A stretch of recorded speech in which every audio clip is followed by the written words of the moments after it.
धुले railway station पर किए गए विकास कार्यों का लोकार्पण अब देश के प्रधानमंत्री नरेंद्र मोदी के हाथों होने जा रहा है। रेलवे स्टेशन प्रबंधक सुरेश जाधव ने जानकारी दी है। यह लोकार्पण समारोह 22 मई को सुबह 10 बजे ऑनलाइन माध्यम से आयोजित किया जाएगा। धुले स्टेशन पर यह विकास कार्य अमृत भारत स्टेशन योजना के अंतर्गत किए गए हैं, जिसमें स्टेशन के आधुनिकीकरण से लेकर यात्री सुविधाओं में बढ़ोतरी शामिल है।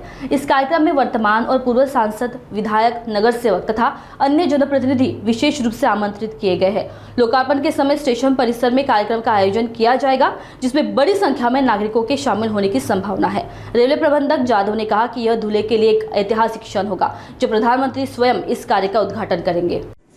रेल्वे स्टेशन प्रबंधक धुळे या ठिकाणी आज जी पत्रकार परिषद आयोजित करण्यात आली होती,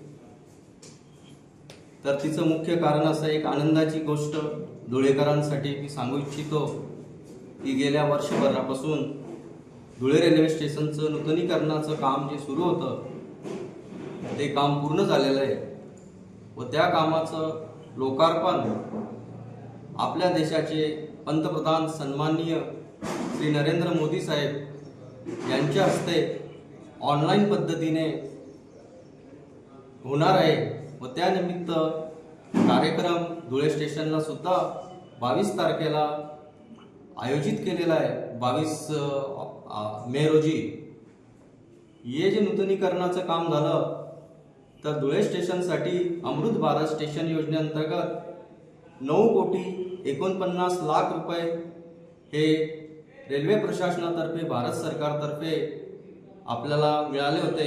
त्यामध्ये धुळे स्टेशनचे प्लॅटफॉर्मचं जे शेड आहे ते नवीन पद्धतीचं शेड तयार करण्यात आलेलं आहे। याशिवाय फ्लोरिंग, टाइल्स, बाहेरील सर्क्युलेटिंग एरियाचे जे काम आहे ते सुद्धा यामध्ये करण्यात आलेलं आहे।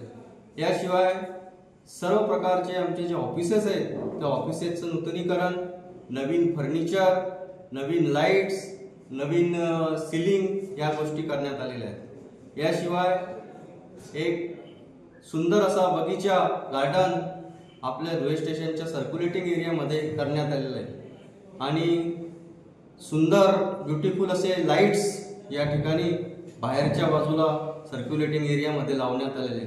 असं हे एक विलोभनीय दृश्य धुळे स्टेशनला प्रवाशांना पाहायला मिळणार आहे। तर त्या निमित्त मी सर्वांना धुळे स्टेशनच्या वतीने, रेल्वे प्रशासनाच्या वतीने स्टेशनला त्यांनी भेट द्यावी व स्टेशनच्या बाबतीत रेल्वे प्रशासन आपल्यासाठी अजून काय करू इच्छिते किंवा जी कामं झालेली आहेत त्याबद्दल रेल्वे प्रशासन आपले आभारी आहे।